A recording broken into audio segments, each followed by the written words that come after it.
বন্ধুরা, এই দেখুন এই গরমে আমি আজকে ডাঁটা দিয়ে, আলু দিয়ে, কুমড়ো দিয়ে, ঝিঙে দিয়ে আর মাছ দিয়ে, বড়ি দিয়ে ঝোল করব। পাতলা পাতলা ঝোল করব। মাছগুলো আমি ভেজে নিচ্ছি। মাছ আমার ভাজা হয়ে গেছে। এবার এই মাছ ভাজার তেলেই আমি বড়িগুলো ভেজে নেব। বড়িগুলো লাল লাল করে ভেজে তুলে রাখবো। তারপর আমি একটা একটা করে সব ভাজবো।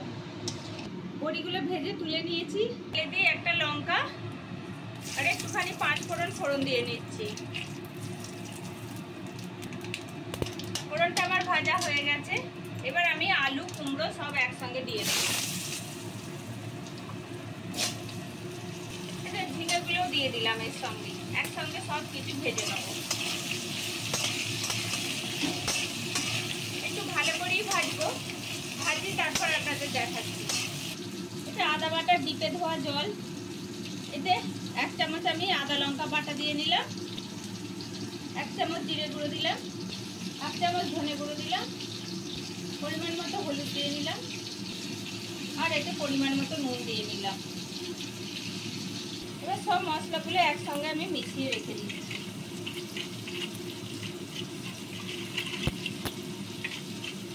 এবার আমি ওই কুমড়োর সঙ্গে ডাঁটাগুলো দিয়ে নিচ্ছি। কুমড়ো আলুর সঙ্গে ডাঁটাগুলো দিয়ে নিচ্ছি। হালকা করে ভেজে নেব।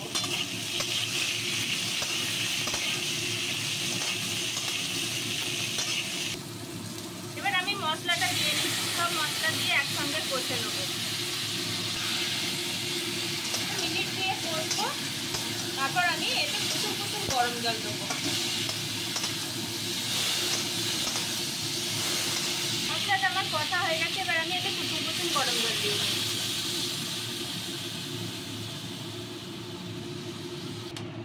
এটাকে এবার আমি 10 মিনিট চাপা দিয়ে ফোটাবো।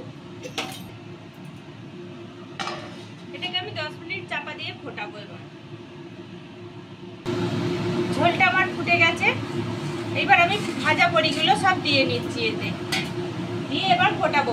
খানিকক্ষণ পর মাছটা দেবো। ঝোলটা আমার সব আনাজগুলো প্রায় সেদ্ধ হয়ে গেছে। ঝোল এবার আমি মাছগুলো দিয়ে দিচ্ছি।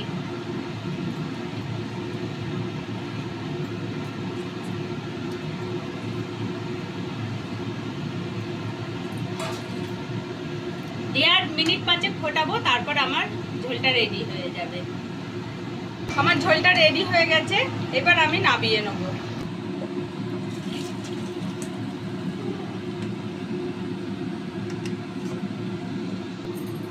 এইরকম গরমের দিনে পাতলা ঝোল করে দেখবেন, খুব সুন্দর খেতে হয়। যদি আপনাদের দেখতে ভালো লাগে লাইক করবেন, শেয়ার করবেন, কমেন্ট করবেন আর সবাই মিলে সাবস্ক্রাইব করবেন।